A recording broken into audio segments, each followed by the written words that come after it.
বন্ধুরা তোমরা আগে কইছিলাম যে বাইরেছি ও বিয়ে লইয়া যাইব একটা জায়গা, তো ও বিয়ে সুব্রত দফা আছে, তারাও আছে, এদের সামনে আছে তোমরা এই যে আছে দেখো, তো লইয়া আইছে কই তোমরা দেখাই দেখো, দেখো লইয়া আইছে কোন জায়গা দেখো, এই দেখো আমরা চলে এসেছি। আচ্ছা ব্যাক ক্যামেরা করি, তাইলে ব্যাক ক্যামেরা করলে তোমরা দেখতে পারবে, এমনি তো দেখতে পারবে না। ঠিক আছে, ব্যাক ক্যামেরা করি। এটা হইলো একটা পার্ক, কলেজ টিলা ইকো পার্ক। আচ্ছা, সুব্রত কলেজ টিলা ইকো পার্ক। এই উদ্বোধন হয়েছে 10-15 দিন হয়েছে, এটা মানে 10-15 দিন হয়েছে এটা উদ্বোধন হয়েছে, আমি কিন্তু জানি না অবশ্য। তো তারা লই আইছে আমারে, বেশ মজার জায়গা।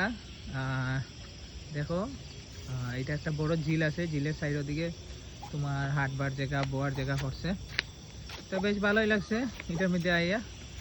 ঘুরতেছি আমরা তিনজন, দেখো দুইজন আগে বাড়ির বাক্কা 1-1.5 কিলোমিটার হাঁটে লেছি, বিশাল বড়, এটা অনেক বড়।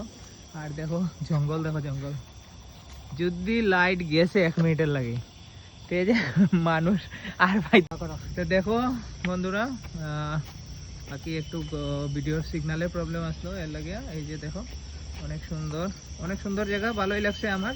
তোমাদের কিরকম লাগছে কমেন্টে জানাইও।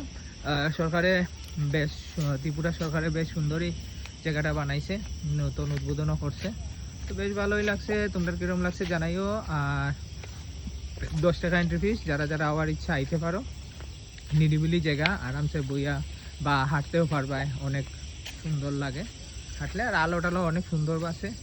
আর এই যে এখানে বোয়ার টোয়ার জায়গাও করিয়া রাখছে, জায়গায় জায়গায় বোয়ার জায়গা আছে, বইতেও পারবা, টাইম পাস করতেও পারবা। এই যে এখানে বোয়ার জায়গা। চলো tata, bye bye, next video দেখার লাগে রেডি থাকিও। আজকে অনেকদিন পরে বাইরেছি, বাইরিয়া এই অবি আমার একটা সুন্দর জায়গা টানছে। হ্যাঁ, এটার লাগে ধন্যবাদ অবিরে। হ্যাঁ ঠিক আছে, টাটা বাই বাই।